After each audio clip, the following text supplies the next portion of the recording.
Hey everybody, Steve from Adapted Performance, and I'm going to be doing a quick install video to showcase the installation procedure for our new engine covers for the 2015 and up Ecoboost Mustangs.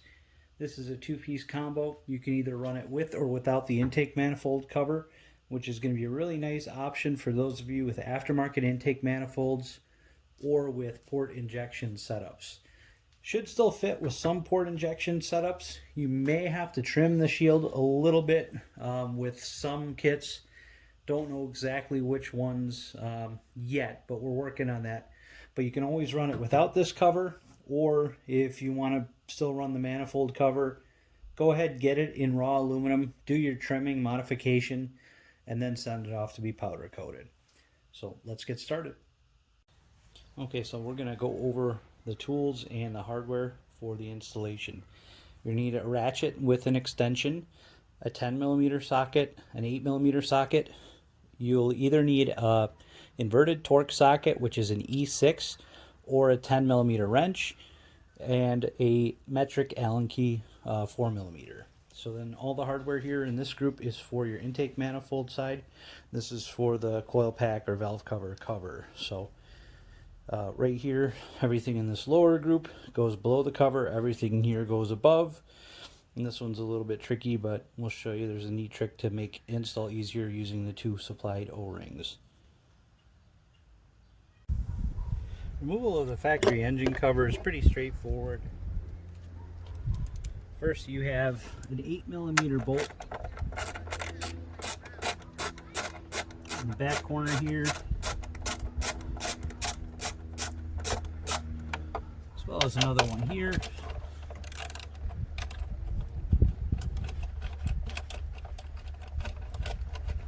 And then now you're going to need your 10mm socket for a nut in this corner.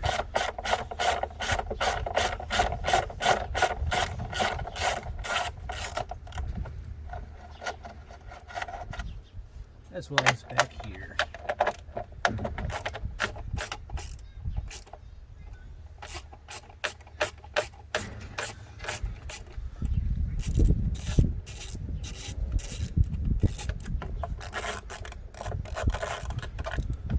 Try and secure all your hardware before you remove the cover, that way none of it falls down. This back one's in a deep pocket, it may not come out as easily, but now you can go ahead, lift the cover, slide it forward. Okay, a couple things need to be done in preparation for installation of the new cover set. First, you need to remove this stud, and the top of it will accept an inverted torque socket, an E6. If you don't have one, don't run out and grab one. Just grab the two nuts that were used to secure the factory cover. Go ahead and stick one on upside down. Thread it on as much as you can by hand. You may need to start using a 10mm wrench on it. Actually, it's not too bad. Then at this point, you can put the other nut the regular way on top of it. Now grab your socket and your ratchet, and while putting the wrench on the bottom nut, tighten the top nut, and now use the wrench to loosen, and the whole thing will come out. And then taking the nuts back off is just as simple as putting your wrench on and using your socket to pop them apart. And you may have to hold this with pliers to get the nut off, but I would just store it, leave it like that, because if you ever went back to the stock cover, you're ready to go to just use that method to pop this back in. So the next step, if you locate in between, so first, second, third coil pack, between the second and the third, there is a little black piece that is actually to support the harness, and it's only for factory install. That's over a stud. You just need to remove that and press that down and out of the way. There's plenty of support on this harness, it's not required. Okay, so here we have the sub hardware assembly for the valve cover. So this long female on both end threaded spacer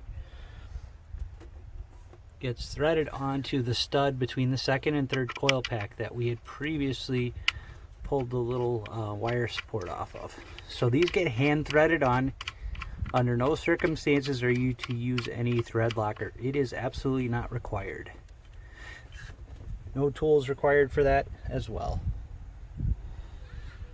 Next position, we will need the spacer and the short female threaded adapter. And that comes back over here.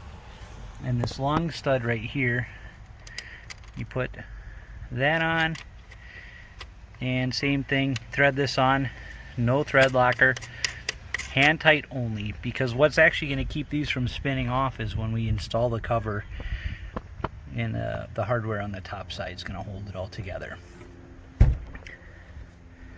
Okay, so we've got a long and a short female male spacer and two spacers shims, these black pieces.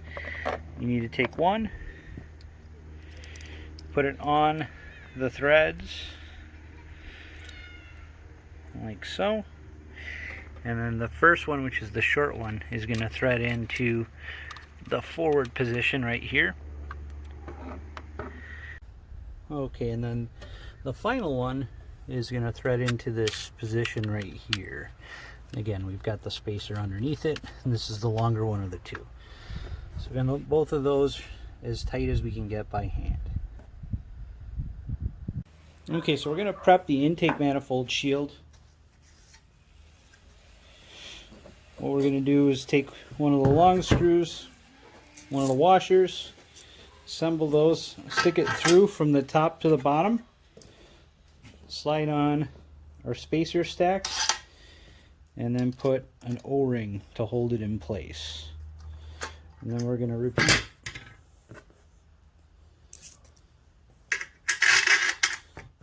Same thing with the other side. And now this part is ready to install. Okay, so the hardware for the intake manifold cover goes into these brass inserts that are in the intake manifold.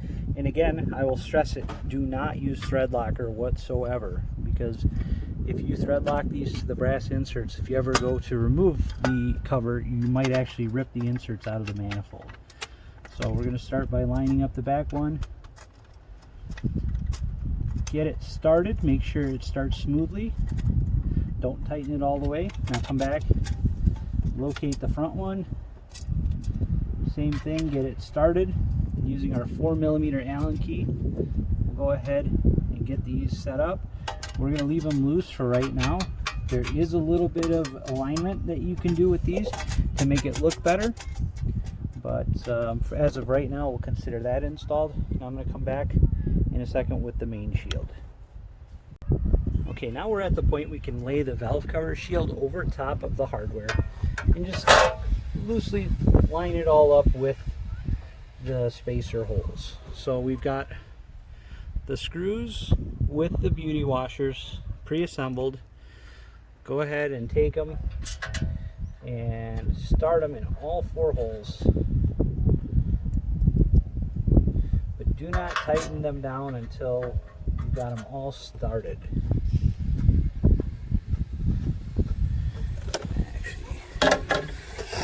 Take this and move over here. Try to get you a shot of this one. This one underneath actually just needs to get started by hand. If you don't have a strut bar, you'll definitely get a cleaner view of that one. And then there's one more in the back corner there.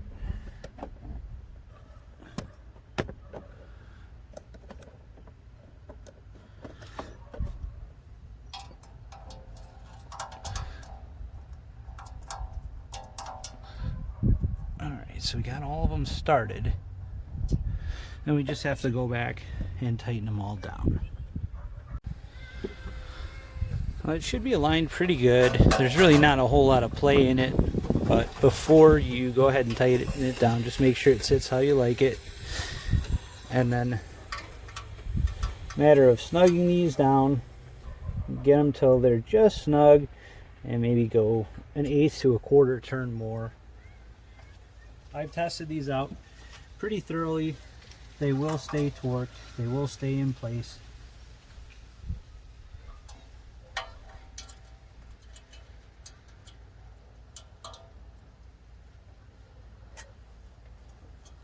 And then same thing, we're going to go back, make sure our intake manifold shield looks good.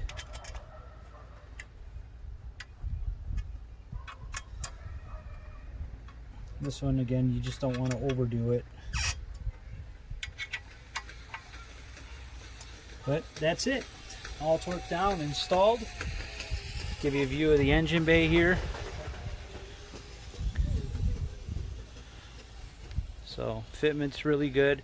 You got a lot of space here to customize. If you wanted to put logos here, you want to put stickers on the top, stuff on the intake manifold cover, you are good to go.